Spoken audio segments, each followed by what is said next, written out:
Bonjour et bienvenue dans cette nouvelle vidéo de Vivre sainement sur le coronavirus, l'étude qui démontre l'inefficacité de la chloroquine. Aujourd'hui, nous allons parler en première et deuxième partie d'un article du magazine Capital totalement à charge contre la chloroquine. Vous allez voir que ça vaut son pesant d'or en termes de médiocrité et de mensonges. En dernière partie, nous parlerons du refus du tribunal administratif pour faire des stocks de chloroquine au niveau national et en Corse. Nous parlerons aussi de l'intervention du ministre de la Santé qui est intervenu pour annuler la décision du tribunal administratif de Guadeloupe pour faire des stocks de chloroquine et de tests. Je vous signale aussi que toutes les sources sont disponibles dans la description de cette vidéo. Un dernier point, je vous encourage vivement à signer la pétition du docteur Douste Blazy pour forcer le gouvernement à autoriser la chloroquine. C'est très important, faites-la tourner à tout le monde, la famille, les amis et même les ennemis. Notre vie est en danger et nous devons réagir très vite. Et nous commençons donc avec Le Torchon, le magazine Capital qui a titré un de ses articles hier soir de cette manière. L'effet immunisant de la chloroquine mis à mal par une nouvelle étude. Je vous lis l'intro. Nous ne sommes pas en mesure d'apporter la moindre preuve de l'effet protecteur de l'hydroxychloroquine contre le Covid-19. La conclusion de l'expert d'un groupe d'experts internationaux des pathologies rhumatismales est sans appel. Selon eux, le suivi d'un traitement au Plaquenil, le nom commercial de l'hydroxychloroquine, n'a pas un effet immunisant contre le coronavirus. Pour arriver à cette conclusion, l'Alliance médicale de rhumatologie a compilé dans un registre les données médicales fournies par 110 patients atteints du coronavirus et souffrant parallèlement de maladies auto-immunes, lupus, polyarthrite rhumatoïde, rhumatisme psoriasique. Alors déjà, il commence par un titre mensonger. C'est pas une étude, c'est un enregistrement de données. Même ces pseudo-experts disent qu'il ne s'agit pas d'une étude et qu'une étude a besoin d'être faite sur le sujet, mais Capital, pour eux, non, c'est une étude très sérieuse. Autre point, ces données sont enregistrées, mais on ne connaît pas du tout la procédure de validation. On ne sait même pas qui fournit les données. C'est genre peut-être même que le chien du voisin peut enregistrer des cas. Vraiment, vous pouvez voir par vous-même que sur le site de ce pseudo-groupe d'experts, vous pouvez vous-même enregistrer des cas, et dans tous les pays du monde. C'est hallucinant. Et surtout, comment vérifier l'exactitude de ces cas. Ensuite, ces gars sont des rhumatologues. Alors c'est un très beau métier, mais pourquoi soudainement des rhumatologues font un enregistrement de données liées au coronavirus? C'est extrêmement étrange. Ensuite, ce fameux groupe d'experts internationaux que tout le monde devrait connaître, personne ne les connaît. Seulement 4000 followers sur Twitter.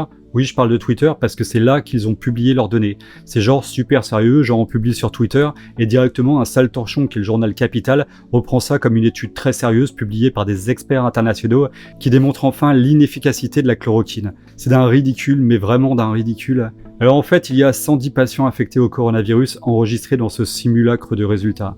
22 patients prenaient de la chloroquine comme traitement pour leur maladie auto-immune au moment de l'infection, effectivement. Mais on ne nous dit pas à quelle dose, ce qui est très important. Il faut savoir que les 110 patients furent choisis parmi des patients souffrant de maladies auto-immunes, lupus, polyarthrite rhumatoïde, rhumatisme psoriasique. Le traitement commun à la chloroquine pour ces pathologies est d'environ 200 mg par jour, alors que le professeur Raoult conseille 600 mg par jour pour soigner le coronavirus, soit 3 fois plus. C'est un peu comme si tu avais un antibiotique 3 fois par jour et que t'en prends qu'un en espérant guérir. Ça peut fonctionner, mais ça marchera beaucoup moins que si tu prends ton antibiotique 3 fois par jour. De plus, le professeur Raoult recommande de l'azithromycine qui décuple l'effet de l'hydroxychloroquine et ses patients n'en prenaient pas, bien évidemment. Alors restez bien avec nous parce que vous allez voir que ce torchon ne s'arrête pas là dans le mensonge. Il déforme les données, ne fait pas mention d'autres, enfin bref, un vrai torchon. Enfin, nous parlerons du refus du tribunal administratif de 2 régions et vous allez voir que là encore, c'est un scandale. Abonnez-vous également à la chaîne et rejoignez-nous sur Facebook pour rester en contact si la chaîne venait à être suspendue. Car oui, ça pourra arriver. Partagez aussi cette vidéo massivement sur les réseaux sociaux car ma chaîne fut limitée en diffusion sur le sujet de la crise. Un dernier point, YouTube a démonétisé toutes les vidéos sur la crise, sauf pour les grosses chaînes de news comme BFM TV. Malgré ça, je travaille environ 14 heures par jour, 7 jours sur 7 pour faire ces vidéos. Alors j'ai ouvert une cagnotte pour ceux qui pourraient m'aider pour une cotisation mensuelle pour améliorer la qualité de la chaîne. Je vous remercie tous vraiment d'avance.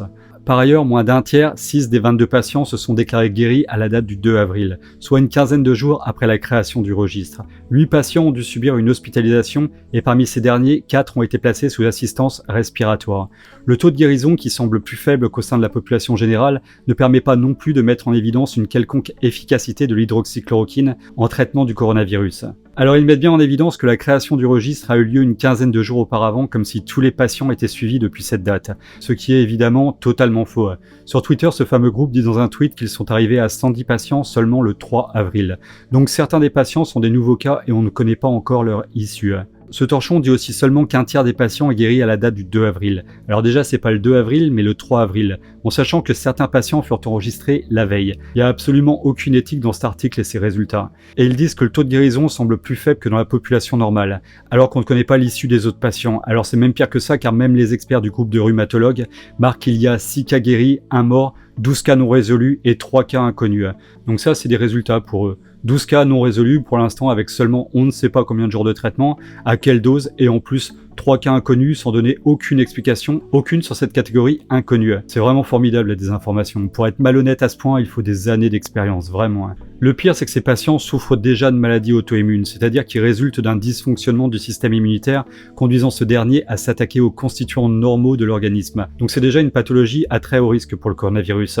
En plus de ça, ces patients ont d'autres comorbidités comme l'hypertension, maladie pulmonaire, maladie cardiovasculaire, obésité morbide et diabète. Bref, un cocktail explosif pour bien fausser les résultats. Je suis sûr que leur prochaine étude de la chloroquine portera sur le traitement des patients infectés ayant 90 ans ou plus avec le sida, un cancer généralisé et en grève de la faim depuis 1 mois. Comme ça, ils auront une étude de plus pour démontrer l'inefficacité de la chloroquine. Vraiment, ces torchons ne sont pas sérieux. Pour résumer, cette étude n'est pas une étude, mais juste des données enregistrées par on ne sait qui et vérifiées on ne sait comment. Ces résultats ne portent que sur 22 cas de personnes qui prennent de l'hydroxychloroquine au quotidien, dont on ne connaît pas la dose. Ces personnes sont suivies depuis on ne sait pas combien de temps, ils n'ont pas d'azithromycine dans leur traitement, ces patients souffrent de maladies auto-immunes avec un autre facteur de comorbidité aggravant et on ne connaît pas le processus d'enregistrement des patients, c'est juste du délire complet. Arriver à un tel point de médiocrité devrait être interdit. Donc ce torchon qui est le magazine Capital est en fait un magazine pour les gens très riches, pour leur permettre de défiscaliser au mieux, donc payer moins d'impôts et les conseiller dans des investissements boursiers et immobiliers. Autant te dire que si t'as 10 000 € sur ton compte épargne, c'est même pas pour toi. Non. Donc ce magazine fait partie de Prism Media, qui est une filiale du groupe allemand Grüner Jahr, détenu lui-même par l'énorme groupe Bertelsmann. Une partie du groupe Bertelsmann est un fonds d'investissement. Je ne sais pas pourquoi, mais j'ai comme dans l'idée qu'ils doivent certainement avoir placé pas mal d'argent dans des laboratoires. C'est juste une opinion, pas une certitude. Mais pour qu'ils autorisent un article totalement sorti d'une malhonnêteté intellectuelle aussi stupide, je me dis qu'il doit y avoir une raison. Dernière partie, vendredi dernier, 2 syndicats de soignants, le syndicat des médecins d'Aix et Région, SMAER, et un syndicat d'infirmiers libéraux, avaient déposé un recours devant le tribunal administratif de Marseille pour demander à l'Agence régionale de santé, ARS, de commander les doses d'hydroxychloroquine et d'azithromycine ainsi que des tests en nombre suffisant pour le traitement des infections au Covid-19. Leur demande a de nouveau été rejetée. Le docteur Daniel Lattis d'Albertas a déclaré « Si on nous dit que notre réserve a été rejetée parce que les réserves de médicaments sont suffisantes, tant mieux. Nous voulons simplement faire bouger les choses, gouverner c'est prévoir. Nous souhaitons simplement que la population soit soignée. Nous voyons ce qui est devant nous. » Le docteur Daniel Lattis d'Albertas a continué. Quand il était nécessaire de signaler le manque de masques en France pour les soignants, notre requête a été déboutée devant le Conseil d'État. Mais quelques jours plus tard, le Premier ministre annonçait la réouverture de 2 usines françaises pour la production de masques à destination des soignants. Ce n'est pas de gagner ou d'être débouté qui nous intéresse, c'est de préparer le futur. Les 2 syndicats ont également déposé 2 référés devant le Conseil d'État. Ils demandent l'annulation du décret du 26 mars qui stipule que la chloroquine doit être administrée uniquement aux cas les plus graves. Le tribunal administratif de Guadeloupe avait lui accepté cette requête et forcé l'ARS de Guadeloupe à commander de l'hydroxychloroquine et des tests en quantité suffisante.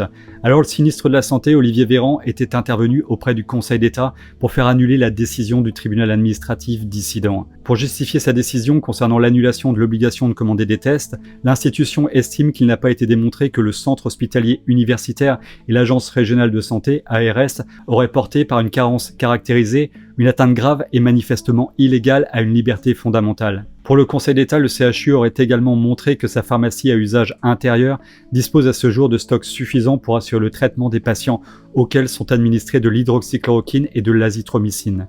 En gros, ils font vraiment tout pour ne pas nous soigner et nous laisser mourir. Ce traitement existe, est le seul traitement disponible à l'heure actuelle et dont on connaît très bien les effets secondaires qui ont été testés pendant 71 ans sur des centaines de millions de personnes dans le monde.